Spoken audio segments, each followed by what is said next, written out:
So this video is for anyone who likes combat sports, likes karate, likes martial arts, or has ever eaten ice cream cake. So stay tuned, because this video is about the death and rebirth of karate. Pow pow, inside fighting, yeah, dangerous martial arts. Pow pow, ooh ah. Okay, so there was something that happened in the Olympics that signified to many people in the martial arts community that karate was dead. Now, what is this event you speak of? Some of you may already know, but what I'm talking about is Iran versus Saudi Arabia. The winner of the Olympic fight, of the Olympic gold medal fight, won by being knocked out. I mean, he was knocked out. He did not knock the other guy out. He won the fight by going unconscious from the other guy kicking him in the face. Now, that is a problem. When you can win a martial arts tournament by losing a fight, there is something wrong in the rule set and the style in which you are fighting. And that was kind of signified to a lot of people. And I'm not even talking about martial artists. I'm talking about the regular Joe. Hi, regular Joe. I'm talking about regular people who were just watching the Olympics were like, this is ridiculous. Like, inherently, biologically, we watch combat sports because of the tough guy element behind it, because of the competition. If you're winning the fight by losing the fight, there's a problem. And so anyone can pick up on that inherently. We don't need to be martial artists, but within the martial arts community, I know I had a lot of conversations. People were making a mockery of it. Literally the death of karate. Karate died that day. But something came back and saved karate. Something that was already going on at that time, but to me is the future of karate. Now let me rewind time here. I love the early UFCs. I'm a huge fan of how the UFC started, more so than today. Today we have better fighters, but we don't have as much interesting stuff going on. Most people fight the same way. We figured out the formula, and every now and then another person comes in and adds in calf kicks, and people are like, wow, calf kicks are amazing. Or Conor McGregor shoulder punches somebody into submission, and people are like, wow, I couldn't believe you could break a nose with a shoulder punch. There's these occasional moves that happen that shock people.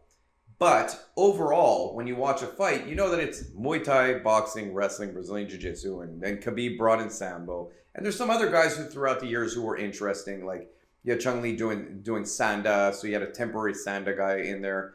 So you had some unique styles come in, a little bit of Taekwondo here and there, but it's now a mishmash of great fighters. You look at the early UFCs, what you had was real style versus style. And man, that is when I loved the UFC. Because in our minds, if you train martial arts, I don't care how much you try and get rid of the ego or how much you try and get rid of whatever that thing is, you do love the idea of like, is this style better than that style at fighting in unarmed combat? And if we get 100 people from this style and 100 people from that style, and 80 people from this style win and only 20 people from this style win, then we know probably that style is the better unarmed combat style, and its training methodology and whatever that thing is that allowed it to win a majority of the time. And the early UFCs kind of captured that, right? We saw Brazilian Jiu-Jitsu dominating in unarmed one-to-one combat. We saw other styles also like doing very well. Wrestling right off the bat came in, did fantastic, which was what no one believed would happen. No one believed that wrestling would dominate, but because these guys were good grapplers, explosive, had a lot of sport resistive experience, they were able to go in and go against the mythical guy who everyone believed at the time was unbeatable, who could do flying spin kicks, and was able to take him down and crush him. And it kind of hit us with reality, but we were like, wow, that is so cool that it was such a shock at the time. I mean, I remember the first UFC where the sumo wrestler, the first fight in the UFC, actually, that was like the launch of the UFC, was the first fight between that sumo wrestler and the kickboxer, tall kickboxer, who ended up blinding Yuki Nakai. And that guy's a douchebag. Yuki Nakai was a great grappler. I'll jump in from place to place today. Just got to get on track. Anyway, it was so cool to see a sumo wrestler fight a kickboxer. It was so cool to see a boxer with one glove fighting Royce Gracie. That was literally like jumping into an old video game where you literally had Street Fighter, where you had the boxer, you had this guy, and they just fought their style. And that's what it was. And it felt that way. And that was lost over the years. So then karate dies, as I said, in the Olympics. But something comes along, a combat sport, a new combat sport that's only a few years old, called karate combat. And man, when they launched, I was aware when they launched because these guys were doing stuff that was really unique right off the bat. By the way, disclaimer, I am not being paid by Karate Combat unless they want to send me a gift after seeing this video. I have a lot of positive stuff to say about you guys. I think you're doing something very interesting and you're reminding me of the early UFCs, just more niche. Niche? You're just more specific to karate. And you're giving karate a new platform that is reviving it after it literally died in the Olympics. So I think that's fantastic, and thank you, Karate Combat. So let's jump into what Karate Combat is. Karate Combat is a new avenue for everyone who does a style of karate to come in and fight in a unique full contact rule set. Right off the bat, the production value is through the roof, 10 on 10. They got some really cool visual effects going on, all this augmented reality stuff. I don't even know how it works. I'm not a technological person. And so pretty much it looks super cool when you watch it. They got some really fun people behind it. Bas Rutten's now involved. Georges St-Pierre is now involved. Wonderboy Thompson. So they got like these awesome people coming along and they make it fun. The rule set is unique and I'm going to jump into that too. And they've just created a really great product. So it's for all combat sports athletes to jump in and watch this and support it, not just for karate people. Because if you love combat sports, you should support all of them. That's a lie. You don't need to support all of them. But you should support the ones that are good. So support Karate Combat. Anyway, so what's unique about Karate Combat? Right off the bat, it reminds me of the old UFCs because they literally segment fighters based on their styles. And their styles are pure. You have Wado Ryu guys, you have Goju Ryu guys, you have Shotokan guys, you have American Karate guys. So there's a whole, you even have Kudo guys in there now, and that's a really unique style to bring in. And I've learned certain things by watching this. So they bring in all these styles, they have them fight each other, and they actually segment them on their website based on the style. So if you go on, you can actually search for fighters based on the type of karate they do and see their stats and everything. And I did this, and what I realized is, number one, this sport is heavily dominated by Shotokan guys. There's just such an overwhelming amount of Shotokan guys doing this, which is amazing because the avenue for Shotokan guys used to pretty much be dominated by point sparring competitions. And now they're having an outlet, and it's to go do something else, which is real combat sports, which is go into karate combat, right? Because not everyone wants to go into MMA. Not every karate guy who's a great striker wants to then go transition into grappling, or wants to go fight Muay Thai guys, or wants to go fight kickboxers. They may want to fight people in their own style or other styles of karate in a unique rule set that allows them full contact. Now that's an option for them. It reminds me of the old UFCs in the sense that these guys are not mixed martial artists. That's what I love about it. I love that I could be like, that guy's a Wado Ryu guy, that guy's a Shotokan guy, and I can become kind of like obsessive about seeing which styles do what and how they fight and how they're different. And there are shocks to me. I thought Kyokushin guys would come in and would just dominate. But no, they're not doing that great. I noticed statistically speaking for the amount of fighters, American karate guys, modern style karate styles, do very well in that. Shotokan guys are doing incredibly well, but that's because the pool of Shotokan guys is just so big, like I said. But let's jump into the rule set and why it favors those kind of guys, in my opinion. So it's a unique set of rules that has evolved over time. When it first launched, they were very limited. Linear strikes, and I remember this, and if I'm wrong, Karate Combat, I apologize, but I remember following this from the start, and I was surprised by the rule set.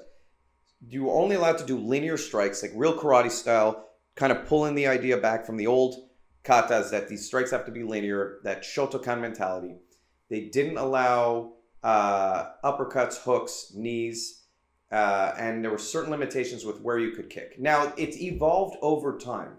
They just introduced knees, which I think is a brilliant idea. They're not allowing elbows. They allow very short-term clinches. But what's unique is they've now added in hooks, because they used to say hooks are not a karate style punch, but that isn't true. There's a lot of styles of karate. In fact, all of them do implement some kind of hook. And they still don't allow uppercuts, which I find super weird.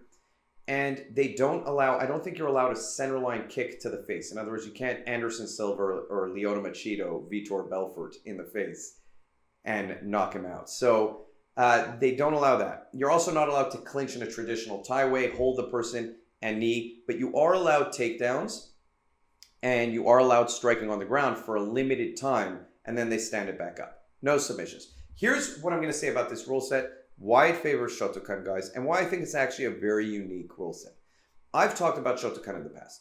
Shotokan is a great transitional system from a very driven in punching style and kicking style system into quick trips and then ground striking, not ground fighting.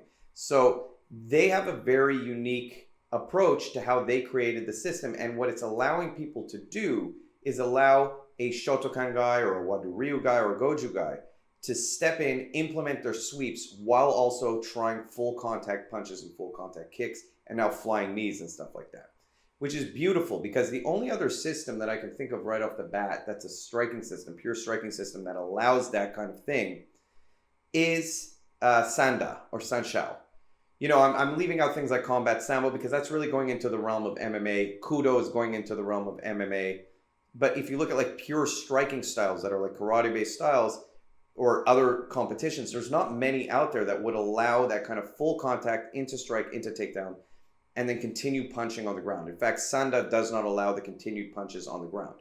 So this is probably the only system that has this specific rule set. I do think they should add in uppercuts. I think it's a bit weird that they don't have uppercuts, but it's created a unique style. They have a beautifully unique arena, which is starting to, also in my head, I think like if you're going to create a new combat sport, make the arena cool.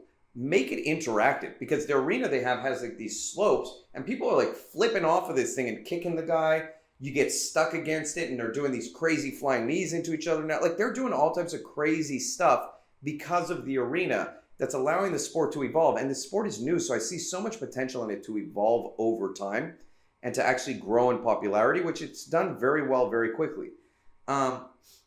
So I have a lot of pros to say about it. I think that I do have some cons, and here are my cons. And don't hate me for it, Karate Combat. And don't hate me for it, Karatekas. I was scared of ninjas in my last video, and now I'm running away from the Karatekas. So here's what I'll say.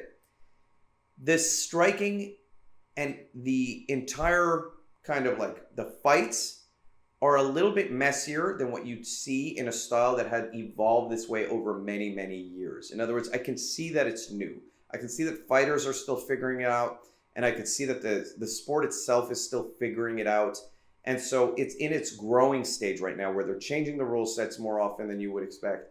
And the fighters are still working toward that, which creates a show where the fighters do not look as polished as when you go watch a solid boxing match or a solid Muay Thai match or even a solid MMA match, striking-wise even, because fighters understand the rule set and have been training it in a while. I don't think that's a bash to the fighters. I just think that it's going to take time for the sport to evolve and for the striking to look that clean. These guys clearly have the talent, but many of them are coming from point sparring or coming from systems that didn't allow this kind of fighting and are now finally adapting into it. Another thing that I will say is that they are still in the stage of developing heroes. And this is something very important for combat sports. You cannot have a combat sport without having heroes or villains. You need people that you become emotionally attached to, because then you want to watch them fight and you want to watch them win or you want to watch them lose. When Conor McGregor he had so many people watch him because you either wanted to see him get his ass whooped or you wanted to see him whoop someone's butt. He was polarizing. So everyone tuned in to watch this guy. This is the time he's going to lose. Same thing for Jake Paul. People watch Jake Paul because they're attached to the idea of either watching him get his ass whooped or curious if he's going to win. Karate Combat hasn't yet tapped into that emotional connection for their fighters. And I think with time that's going to come too. Those are really the only two cons I can say about the sport. Again, I think they have a ton of people coming into it. I think the production value is through the roof. I think there's a lot of talent there. And I think most importantly, it has saved karate. Because man, watching the guy win by losing a fight to me was it. It was a joke.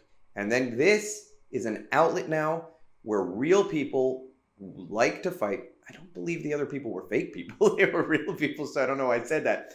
But real people who have an experience in fighting, who love their sport, now have an outlet. So great job, Karate Combat. If you like this video, by the way, please like and subscribe. I'm trying to grow the channel. If you made it this far, come on, that took time. That took time to make it this far. It means you like this channel. So like and subscribe and share it. Tell your friends. Yeah, that's right. I told you. That's all I gotta say.